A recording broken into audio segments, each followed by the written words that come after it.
Bonjour à tous.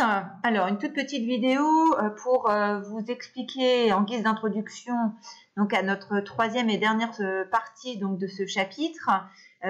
Pour vous présenter très rapidement la crise dynastique qui a eu lieu donc au XIVe siècle et qui conduit à un changement de dynastie, puisqu'on passe des Capétiens aux Capétiens valois, que l'on va appeler d'ailleurs plus communément les Valois tout court.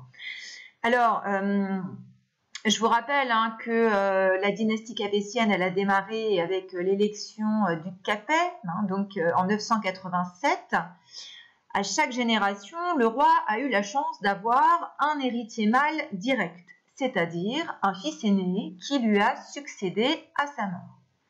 Or, le 1er février 1328, le roi de France, Charles IV le Bel, que vous voyez ici sur cette généalogie simplifiée. Donc, c'est le troisième et le dernier fils de Philippe IV le Bel. Donc, Charles IV meurt sans avoir donc de fils aîné, de même que ses frères. Donc, il ne laisse que des filles.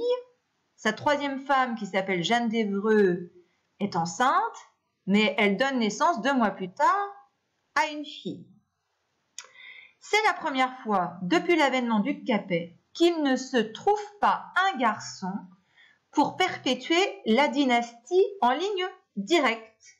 Et oui, puisque à ce moment-là, on va brandir une loi qu'on appelle la loi salique.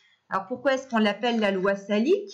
Puisqu'en fait, c'est une loi qui aurait vu le jour donc à l'époque de Clovis et de ses descendants.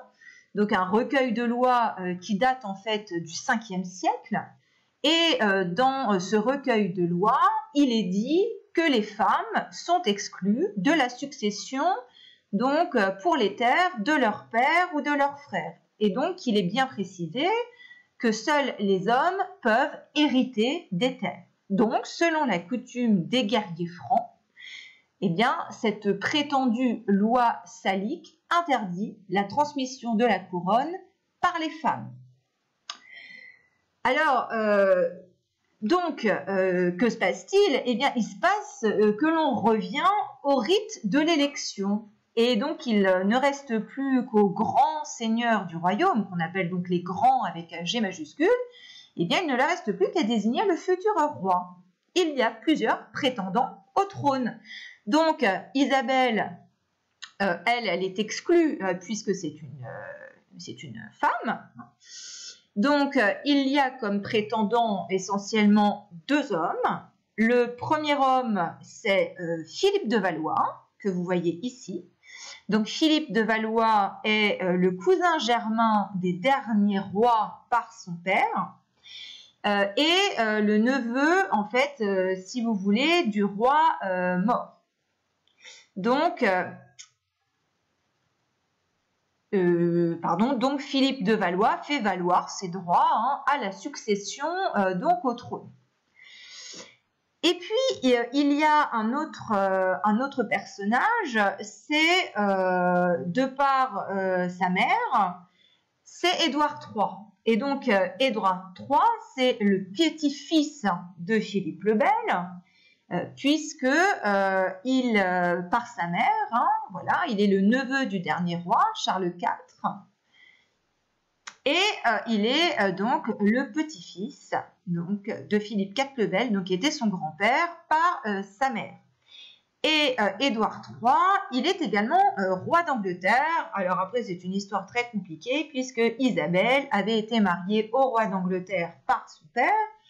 Et elle avait 16 ans, lui il en avait 24, voilà, donc vous le voyez ici, c'est Édouard II qui était un homosexuel notoire, qui s'était fait manipuler par ses amants notamment, bref, il a été assassiné, sa femme, donc du coup Isabelle, qui avait pris un amant, s'était réfugiée en France, finalement elle voilà, elle arrive à revenir en Angleterre, elle gouverne au nom de son fils, le fils qui d'ailleurs, Édouard III, va reléguer sa mère dans un château.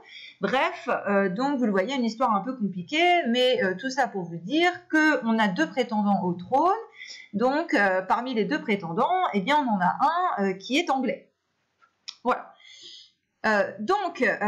Après multiples délibérations à Vincennes, les grands du royaume se décident le 8 avril 1328 à confier la couronne à Philippe de Valois. Voilà. Donc Philippe de Valois qui est sacré à Reims le 29 mai suivant, comme vous le voyez ici sur cette enluminure. Alors, dans un premier temps, le roi d'Angleterre, que vous voyez ici à gauche, Édouard III, accepte sa mise à l'écart et dans la cathédrale d'Amiens, il rend même l'hommage féodal donc d'un vassal à son suzerain, donc à Philippe VI, notamment pour les terres encore que le roi d'Angleterre détient, la Guyenne. Le problème, il est que si sur le moment il accepte sa mise à l'écart, eh bien en fait l'avènement donc de Philippe VI de Valois, eh bien entraîne moins de 10 ans plus tard un conflit qui va connaître de nombreux rebondissements entre les rois de France et d'Angleterre, conflit qui sera entrecoupé d'ailleurs de longues périodes de trêve. Conflit que seulement au XIXe siècle, les historiens français désignent sous le nom de guerre de 100 ans. Et c'est la suite du travail qui vous attendra, donc mardi, puisque mardi, il faudra que vous montriez eh bien, le rôle de Jeanne d'Arc et de Charles VII, eh bien, notamment dans l'affirmation du pouvoir royal, avec un travail sur Jeanne d'Arc, entre histoire et mythe. Allez, je vous dis à bientôt, bon courage.